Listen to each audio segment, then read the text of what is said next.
আসসালামু আলাইকুম শিক্ষার্থীরা, কী খবর, কেমন আছো? আজকে আমরা ক্লাস 7-এর চতুর্থ অধ্যায়ের অর্থাৎ বীজগণিতীয় রাশি ও গুণ ও ভাগ, এটা হচ্ছে ম্যাথের অনুশীলনী 4.1, ঠিক আছে? অনুশীলনী 4.1-এর বেসিক পার্ট নিয়ে আলোচনা করব। তো চলো, আমাদের এখানে হচ্ছে বীজগণিত রাশির গুণ ও ভাগ। বীজগণিত গণিতের মোট 4টি মৌলিক প্রক্রিয়া আছে। একটা হচ্ছে যোগ, বিয়োগ, গুণ ও ভাগ, ঠিক আছে? তো এখন আসো, বীজগণিতিক রাশির কয়েকটা বিধি আছে। যেমন একটা হচ্ছে বিনিময় বিধি, অর্থাৎ গুণের বিনিময় বিধি। আরেকটা আছে গুণের সংযোজক বিধি। আরেকটা আছে গুণের সূচক বিধি, ঠিক আছে? আর আরেকটা আছে, সেটা হচ্ছে তোমার গুণের বন্টন বিধি, ঠিক আছে? গুণের বন্টন বিধি। তাহলে এই 4টা বিধি আছে।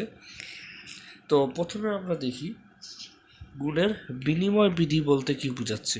এখানে গুণের বিনিময় বিধি বলতে বোঝাচ্ছে যে এখানে দুইটা চলক দেওয়া আছে, এ আর বি, যে কোনো দুইটা বীজগাণিতিক রাশি দেওয়া আছে, ঠিক আছে? এই বীজগাণিতিক রাশিটা যখন গুণ করা হয়, অর্থাৎ এ গুণ বি যখন করা হয়, তখন এটা হচ্ছে একটা হচ্ছে গুণ্য ও গুণকের স্থান, ঠিক আছে? এখানে বলছে যে এ গুণ বি সমান সমান কত, বি গুণ এ, অর্থাৎ এ গুণ বি সমান সমান বি গুণ এ। অর্থাৎ এ গুণ বি করলে তোমার যা আসে, বি গুণ এ করলেও তাই আসে। যেমন এখানে ধরো উদাহরণ হিসেবে যদি বলি 2 × 3, তাহলে 3 দুগুণে কত, 6।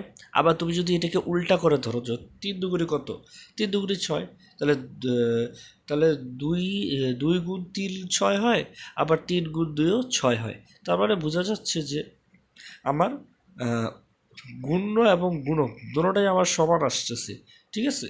তাহলে এই ধরনের অর্থাৎ এখানে বলছে যে গুণ্য ও গুণকের স্থান বিনিময় করলে গুণফলের কোনো পরিবর্তন হয় না, যা আর সেটাকে আমি বলি গুণের বিনিময় বিধি। অর্থাৎ গুণের বিনিময় বিধি বলতে বোঝাচ্ছে যে ধরো কোনো দুইটা বীজগাণিতিক রাশি, এটাকে যদি তুমি গুণ্য এবং গুণকে যদি স্থান পরিবর্তন করো, স্থান পরিবর্তন করার ফলে তোমার গুণফলে যদি কোনো পরিবর্তন না হয়, তাহলে সেটাকে আমরা বলবো গুণের বিনিময় বিধি, ঠিক আছে?